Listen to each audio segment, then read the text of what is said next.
Hi, everyone. Thanks for joining us this afternoon. My name is Stacia McKeever, and I am the project manager for Answers VBS. And I am joined today with Carl Barnhill, who is the owner of a ministry called Church Visuals. They do a lot of our videos for us for the VBS program. And Carl is going to talk to us today about using media appropriately and correctly. So, when you guys join, go ahead and put where you're from in the chat so we know where you're joining from. And as we go along, if you have any questions, feel free to post those as well, and we'll address them either as we go along or at the end. So, Carl, go ahead and take it away. Thanks so much, Stacia. Appreciate you guys having me here. So let's jump right in. So I know that a lot of you with the VBS content, with answers or other things, you want to know how to use media appropriately in your church settings. So that's what we're going to dive into, is how to be both ethical and creative at the same time. So we'll put this link in the chat, but it's churchvisuals.com/using media breakout. You can get all my slides. And I'll make that available as well. So if you have any questions as we go along, I'll make my slides available to you. All right, so we are called to share the greatest story ever told, right? The gospel. So we naturally want to use every creative tool at our disposal, from Google to YouTube to everything, to AI, to graphics, to Canva, every tool that we can think of, we want to use to communicate the gospel effectively. But here's the tension. The tension is our desire to create compelling content needs to also be balanced with the integrity in how to use it. And so that's what we're going to dive into, is how do we balance the two? How do we balance both wanting to use the tools and being creative with how to be ethical and honest and really honor the artist? Most ministry leaders want to do things the right way. I've met a lot of you guys at conferences and different things, and it doesn't come from a heart of wanting to do the wrong thing. You want to know how to do the right thing, but a lot of people just don't know. I don't know. Can I use YouTube? Can I use Google? I don't know what I can and can't do. Okay. So let's kind of dive into that. So here's some questions that you might be asking. Can I pull images from the internet? Can we show YouTube videos during church? How do I know if our licensing covers us or not? I want to be legal, but how can I afford it on a ministry budget? What does the licensing look like? What do I need to pay and when? All of those things. Those questions are very real and very practical at your church. Again, I've talked with a lot of you guys, and those are the questions that I've gotten directly from you guys, is how do we do this thing? All right, so let's understand basic copyright and implications. I'm not going to get too technical here. I'm not a lawyer, and I'm not an IP specialist, but I do own a media company that helps a lot of churches and a lot of ministries, and so we deal with this quite a bit. So the rise of digital media has made it incredibly easy to share content, but it has led to unintentional theft of intellectual property, especially when it comes to ministry settings. Okay. So just because visual content is easy to find online or easily accessible, it doesn't mean that it's free to use in your ministry. So copyright law protects creators, the content creators, people making a design or taking a picture or making a video. The copyright law protects those creators by giving them control over how their work is used, how it's displayed in any setting, and how it's distributed. Okay, so let me phrase that a little bit different. If you didn't create the content that you're putting on screen from scratch, or if I didn't, then it doesn't belong to us. And therefore, we need to make sure that it's okay with the owner of that content, how it is used in any context. Okay. So churches and ministries typically work with two categories of visual content. The first one is mass media content. This is created for broad public consumption. Okay. Examples of this would be YouTube videos. If you want to show a movie or a TV show clip, this is a sporting event like the Super Bowl or a basketball or baseball game. or a streaming service. Like if you want to show Netflix in your kids' room, for instance, or Disney Plus, you're pulling up a movie because the pastor's going long, and so we need something to put on screen for the kids to watch because we're done with the lesson, that sort of thing. If it is this type of media content, mass media, public consumption type media, I would be extremely cautious using this type of media. You just will get into a lot of dangerous areas when you try to show YouTube, movies, TV, sports, or any type of streaming service in your ministry settings. So when it comes to this type of content, be extremely cautious when using that type of content in your area. It's not a blanket no, it's we need to be very careful when using that type of media. Okay, the second type of media is ministry specific content. Now, this is resources that are created specifically for church use from a resource provider, like Answers in Genesis, like Church Visuals, like another resource provider online. So, examples of that would be your VBS graphics, or a sermon series graphic, or worship backgrounds, or sermon bumper videos, or worship videos. We work with a lot of artists like Yancey, or Doorpost Songs, or Seeds Kids Worship, or Answers, that make worship videos that you show in your setting. So that's an example of this type of content.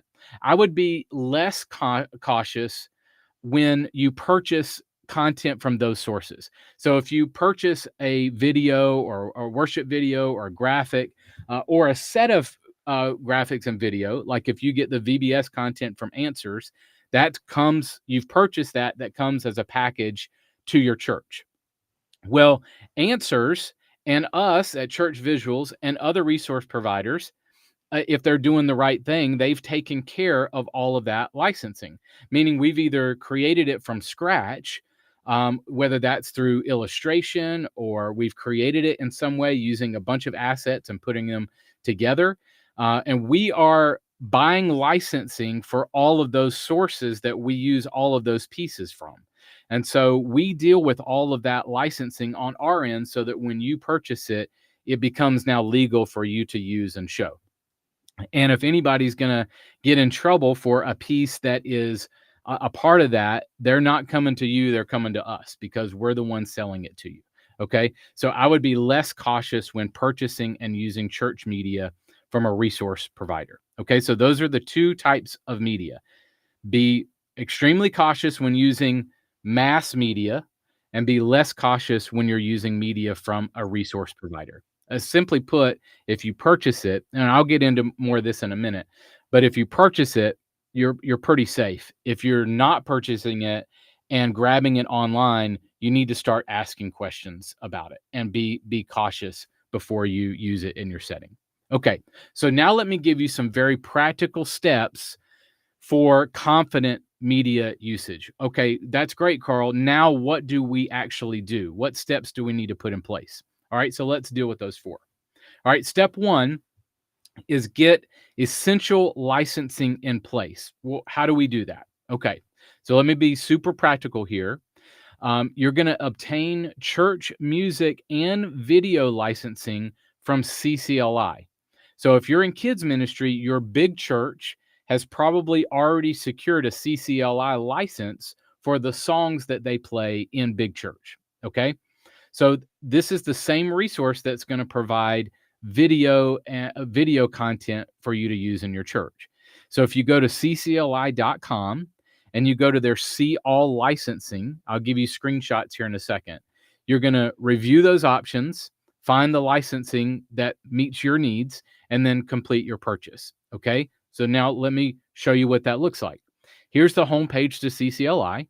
Okay. So you would go and click See All licenses, and then you're going to navigate to the licenses that your church needs. So CCLI, Church Copyright License, that one on the top left, is what your big church uses for songs and to show song lyrics on the screen. Okay. Then there's a streaming license, a video license, and there are other licenses here. The one that you're after to show video content, especially, is the church video license. Okay. So that's the one that you'd click on. So you'd hit learn more. And then you would go to this page, and it's going to tell you to either order now or view pricing. And you would put in the size of your church, and you would see the licensing. So in this case, the church video licensing, I think I maybe put, I forget on step 1, 2, 3 here, what size church I put, maybe under 500, something like that. But it's $488 a year. So you're looking at $500, maybe $1,000 a year to get video licensing in place. Okay, so what does that mean and what does it cover? All right. This covers you showing movies and TV show scenes from their list of movies in their database. Okay. So you can show a movie clip, you can show TV clips, you can show full feature films. This allows you to host a movie night for entertainment. If you're having a family movie night, you want to show Big Hero 6 or The Chosen or anything like that. If it's in their database, you now have the licensing in which to show that. Okay. So obtaining a church video license does not mean, though, that it covers every movie or TV show ever made. It only covers titles on their authorized producer list. So once you purchase the license, you can go in and see this big, huge, long list of movies and shows that it covers. So you need to make sure, if we're doing the Lego movie, you need to search their database for the Lego movie. And if it's not there, you do not have a CVLI license to show the Lego movie. Okay. But if it's on that list, you do have license to show it once you've purchased that license. Okay. So feel free, again, if you have any questions on this, you guys can interrupt me, and Stacia can interrupt me and kind of throw some questions out. So if I'm going too fast, feel free to stop me and ask some questions here. And again, I'll provide my slides to you so that you can go through this in more detail if you want to after. Okay, so that's one place that you can purchase video license is CCLI through their church video licensing. Here's some other places that you can purchase licensing from. Okay, especially like if the Lego movie is not on this list, you'll need to find an alternative licensing, and you can go to outreach.com, swank.com, SWANK, swank.com, or if you're after clips from The Chosen, which you just saw, and this is where I got permission to show that clip, is the Come and See Foundation.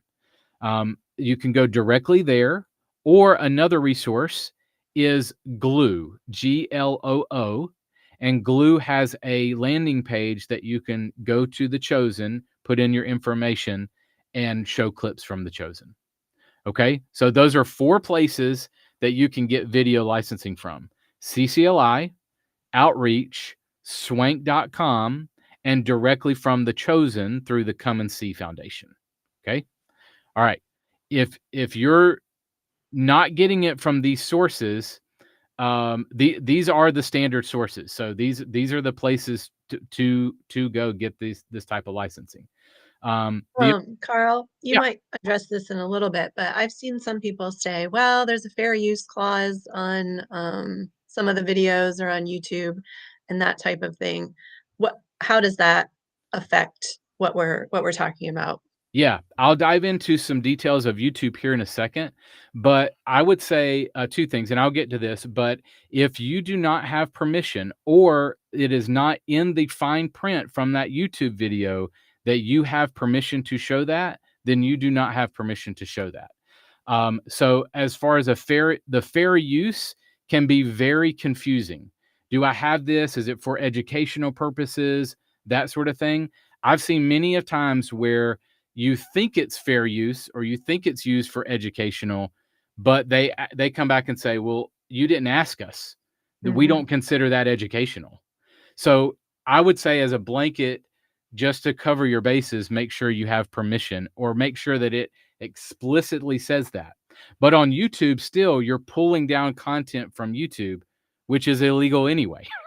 So I'll get into more of that here in a second. Did that answer your question, Stacia? Yep. Yep. Okay. So once you secure licensing from these places, make sure you get your documentation in place. So if you get it from CVLI, have that documentation on hand, because you will get hit from Facebook or YouTube or other places if it happens to be on a stream and you don't have that. Like, you need your documentation in place. Okay. All right. So step number 1 is get licensing in place. Step 2 is purchase media content from a resource provider. Again, if you are purchasing content that we made at Church Visuals, that Answers in Genesis made, that another resource provider has made, you're completely covered, because we've handled that for you. Okay. So also too, when you purchase media content legally from a provider, you are investing in the future of ministry resources. So it gives Answers and us and others the funds to go make the next VBS or the next thing. And so it really does matter that you purchase from us. And I promise, we're trying to make it as affordable as we can for you to use in ministry. But when you purchase from us, it goes to provide additional resources and better resources for you guys in the future. So let me give you several places that you can go find media content. Answers in Genesis, definitely one of those places. Church Visuals, the company that I own, we've created a library of this type of content. So churchvisuals.com. I'll leave this up for a second and I can put this in the chat, but we can give you like $1,000 worth of free media. And we try to do that. And others do too. We try to have a whole lot of free stuff for you to download free and use. And the license is in place for that. Okay. Here's some other providers as well. So these would be competitors of Church Visuals and partners of us and others. So Igniter, Worship House. You might have gone to Worship House Kids or Deeper Kidmin or Children's Ministry Deals or these other resource providers. So we're all kind of in the space together making content for you. And so if it's a very interesting space in that we are competing, but we're also partners. We're also in this together where we work on each other's stuff and really help each other. And so there's a lot of friends in this space of content creation. And so when you purchase from any of us, it really does help the whole space move forward. And again, we're covering those licenses for you. Okay. Step 3 is seek and secure permission from copyright owners. So here's what I mean by that. Sometimes you might find content that you want to use, but you can't find a clear way to purchase it or license it. So YouTube would be an example of that, or others. So you might be in a situation where you want to use the content, but your church doesn't have the budget to pay full price for something. Okay, so here's what you do in that scenario. Most content creators want their content, especially when it comes to ministry, we want our content to be used in your settings, and we want it to be used appropriately. So this is an area where it's better to seek permission rather than ask forgiveness. Mhm. I'll give you an example. If you came to me and said, hey, we like the stuff on the Church Visuals website, but we can't afford XYZ. Well, that gives me an opportunity as a resource provider to bless your church with this content, whether that be at a discount or free or whatever. But I appreciate, as a resource provider, you asking permission rather than you going to our website, screenshotting something or trying to download it in a way that's not appropriate. But if you come to us, and there's a lot of friends in the space that we all feel the same way. If you come to us and ask us and talk to us about it, we're more likely to help and bless and, work something out to get you there. So using content from any site or anywhere online, if you can't find a way to license it, it's much better to ask permission, reach out, email, call, than just take. Okay. So the safest route for you is this. If you can't find the copyright owner to ask permission, the safest route is to not, unfortunately, not use the content. So if you can't get permission and you haven't paid for licensing and you haven't paid the resource provider, then unfortunately you do not have permission to use it in your setting. Okay. All right. So if you do obtain written permission from a content creator, and this is where YouTube comes in, I'll talk more about YouTube in a second. But let's say you find a video on YouTube that's not for sale, somebody made, and you reach out to the content creator on their YouTube page and ask for permission. Don't go to youtubedownloader.com and try to screenshot and download that video. The best route is for you to ask the content creator for a .mov or .mp4 video file. So they will give you the actual video that you can import into ProPresenter or your presentation software and show. Okay, so that is the best way to get a piece of content that you have permission for from a content creator, but you need to show in your setting. Okay, so step 4 is this last step here is establish your primary platform. Here's what I mean by this. Your church website or your kids page or your online home for your church is and should be the central hub for all your ministry activity. Okay, so if you have everything on Facebook or everything on YouTube, which I think you should put everything on Facebook and YouTube, those channels should be active for you. But if you have everything there and Facebook comes at you and says, hey, you don't have permission to do this, they have every right to take your content down. It's their company. YouTube, owned by Google, is the same way. So what I would suggest is embed original content on your own website. That way you have your website in place that you own, and YouTube and Facebook and your social channels are additional channels, if that makes sense. You don't want a copyright infringement or something to go wrong and you lose your entire platform. Okay. So I would diversify, but I would make your website your primary platform. So establish your own primary platform. And I would think of your website as your church's digital front door. This is where people come to first to find you. So if you have that consistent, controlled environment, it's better for you. So again, social media companies own their own platforms, so we can, I've complained. We can complain about, hey, Facebook took me down. Well, I mean, they have the right to. Unfortunately, they own the platform and can do it for any reason, sometimes unjustified, but they can do it. So we can get around that by making our own website our central hub. Okay, so all of this kind of comes down to 2 questions that you should be asking every time you use a piece of content. Question number 1 is this: did I purchase this resource for my church to use? And I should italicize my, because one thing that's happening in the space too is you might buy a video, but your friend who is another kids leader down the road at another church, you give them that file. Well, that is also inappropriate, because that your church should purchase that and their church should purchase that. So did I purchase this resource for my church to use is the question that you should ask. If it's yes, then you can use it. Fine. If the answer is no, then you need to move to question 2. And question 2 is, have I been given permission by the content owner to use the resource in this way?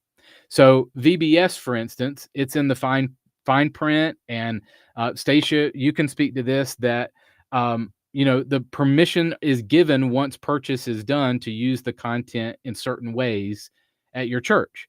And so go ahead, Stacia, you had something?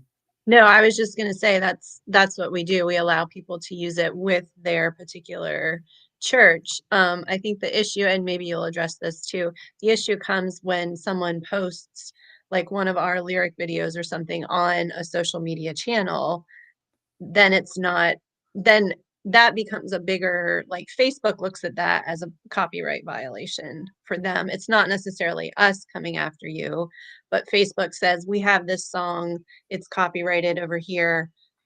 You don't have permission to post it. You can share it from our social channels, but posting it yourself on the social media channels will probably run into trouble in some ways. Right. Which, to your point, is why you should put it probably on your own website if you want to embed something like that on your own website. Yes, and so, Answers and Church Visuals both, we give you permission to use you've purchased the content, we're giving you permission to use it in your worship settings and embed it in a live stream. We do not give you the permission to resell it or Mm-hmm. to give it away. And Mm-hmm. so that's why that number 2 is important. Have you been given permission by the content creator to use the resource in the way that you're trying to use it? Well, I purchased it. I can put it wherever I want. Well, not necessarily. Um, Say, should you have something else? No, no, I agree. Okay. All right. So if the answer is no, that you do not have permission to use the content in that way, then you should not proceed in using it that way. So these are the two questions that you really need to ask. Did I purchase it, and do I have permission by the content creator to use it in the way that I'm trying to use it? And we're very accessible. So if you have a question about that, call Stacia or put it in the Facebook group or something like that to say, "Hey, I want to use the VBS or this piece of the VBS in this way. Am I allowed to do that?" And Mm. the teams are very accessible at our ministries in order to answer those questions for you. All right, so I'll end with this. Here's some FAQs. Here's some frequently asked questions about media usage. I've covered some of this, but let's be pretty direct in these. Okay, so can we show YouTube videos at our church? Can I pull up YouTube and show it in my church setting? Unfortunately, the answer to that is no. If you do not get express permission from the content owner, the safest and most ethical route is to avoid using YouTube videos altogether in your church. There's a pastor at my church that likes to pull up sports clips from YouTube and play them as sermon bumpers. Unfortunately, he's not allowed to do that. And so it's only a matter of time. I've been involved I've worked for 2 mega churches, and in both churches have gotten hit with copyright scenarios Mm-hmm. where something that they used was in the wrong place, and they weren't using it appropriately. One to the tune of like $20,000, and they were able to talk that down, but they still had to pay like $8,000 to $10,000 for a violation. So they might not get you today or tomorrow, but especially with AI bots, you have copyright owners that are unleashing AI bots around the internet with the sole purpose of finding copyright infringements. So it could be only a matter of time before you get hit. So that's why I kind of want to go the safest route for you, and just share the safest and most ethical things to do. Okay, so YouTube's terms of service explicitly state that the platform is for personal, non-commercial use. It is not to be used in a large group setting of any kind. It's supposed to be your social media where you're looking at it personally and sharing cat videos like that. That is really the purpose of, or something informational or funny or podcast or whatever. Like that is the purpose of it. The purpose of YouTube, by their own terms of service, is not to be used in a public or group setting. So that alone violates the terms of YouTube, And unfortunately. personal is like my family, not That's my right. extended church family That's right. or my That's right. family plus your family plus 85 other families. Exactly right. Exactly right. Um, okay, another question that we get a lot is, can we show TV or movie scenes or full feature films? So this is where my section on CVLI comes in. So the answer is yes, but with proper licensing. So you're going to secure that license from CVLI, Outreach, Swank, Come and See. And once you secure that license and pay for it, if it's in their library, you are in the clear to show a clip in a sermon. You're clear to show it in your classroom or kid settings. That's fine. What still could happen is if you show a movie clip and it's in your sermon and you stream that sermon on Facebook, Facebook could shut you down because Mhm. they're like, hang on, that's a movie scene. And you'll have to go, hang on, I have proper licensing from here. But they won't know that to start. So Mhm. you'll need to have that licensing in place. Either don't show it on the stream or have that licensing ready, but be prepared. They could shut you down for that. So because they don't know that you have that licensing in place. All right, another question.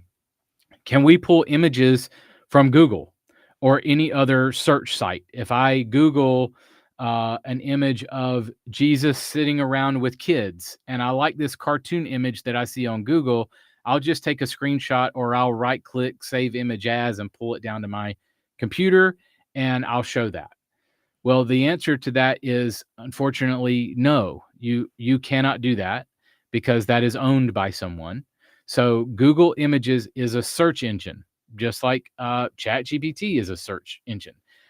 It's not a content provider. Caveat: ChatGPT can be a content provider. I can get into that here in a second. Um, my point is, finding an image online doesn't necessarily grant you permission to use it. So just you searching online Google doesn't mean that you have the right to use it. And so I've been asked, hey, well, but we're a nonprofit. This is an educational purpose. Well, that might be true, but copyright law still applies to all images that you find through a Google search. So Google isn't, it is just helping you find imagery and results. It's not, Google is not licensing them to you. That's your responsibility. So what's weird is some things could be free to use and some things might not be, but Mhm. you really have to dig to figure out. So Google is just here's the results. They're not like, just because they give you the result doesn't mean they're licensing it to you. Hope that makes sense. Okay. So here are some alternatives for stock photos that I know of that are completely free. So these are places that you can get images from that you can license, or their licensing says you can use these however you want to. Okay. Unsplash, Pexels, Canva, and these other sources. Okay. So you can either use them from their site or you can purchase from their site to use. Okay. All right. So in honoring the content creator, so navigating this whole legal thing, it does get confusing.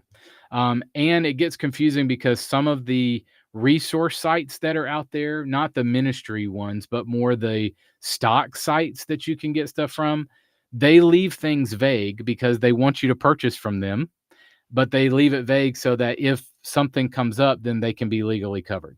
So there is this Hmm. vagueness in the space. But I want to give you some tools to use because I want you to do ministry with integrity.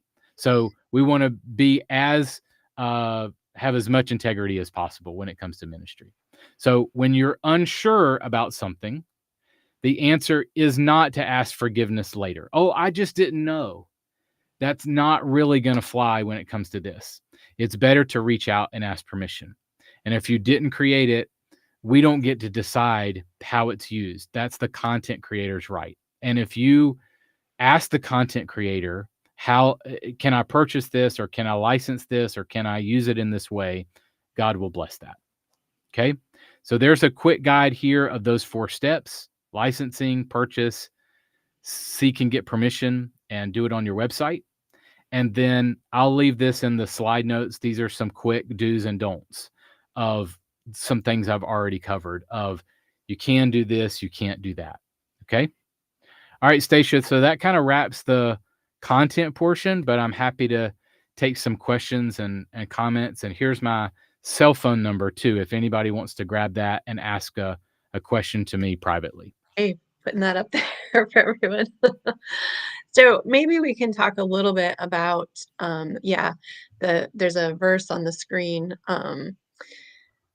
don't muzzle the ox when it treads on the grain. So maybe we can talk a little bit about the biblical, maybe understanding of why we shouldn't be using someone else's content just for our own, like why can't I just pull an image off of Google? It in effect it's stealing, right? But maybe we can get Yeah. into that a little bit.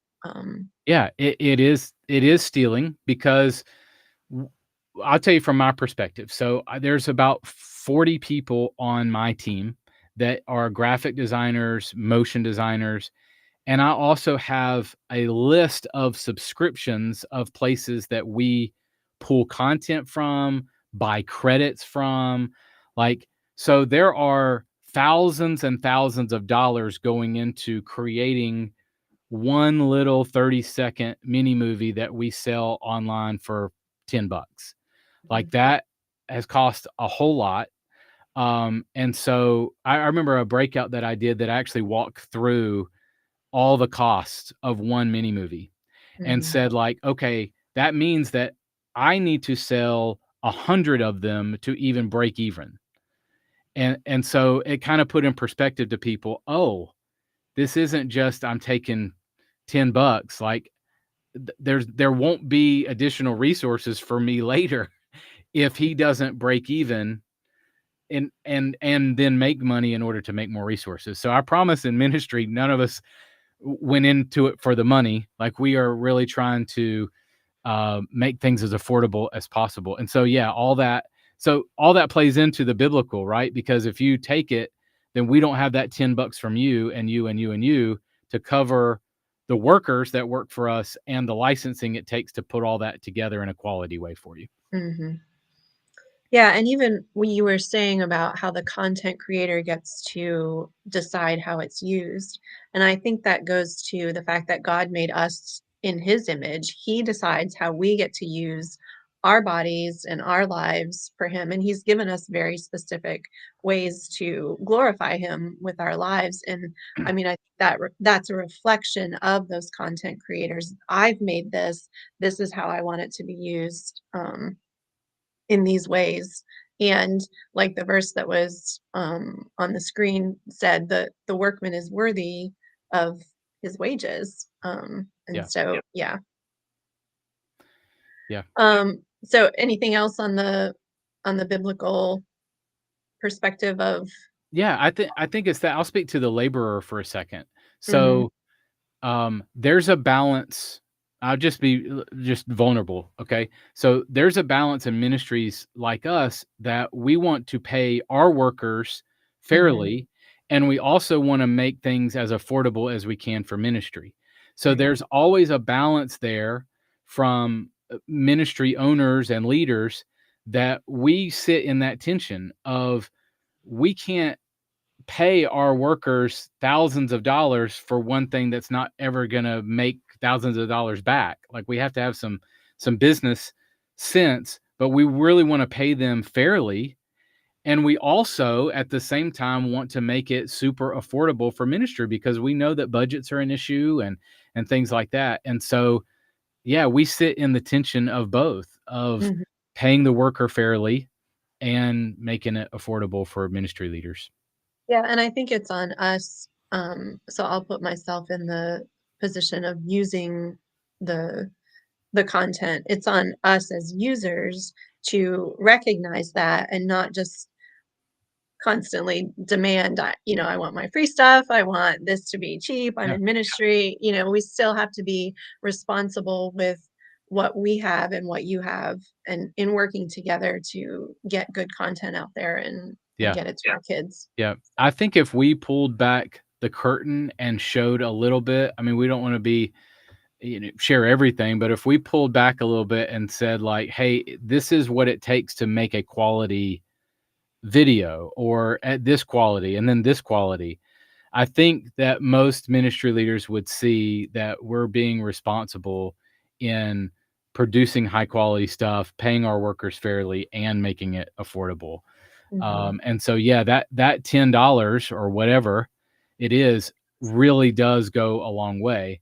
And we're also at the tension of does it constantly sound like a sales pitch? We're not Mm-hmm.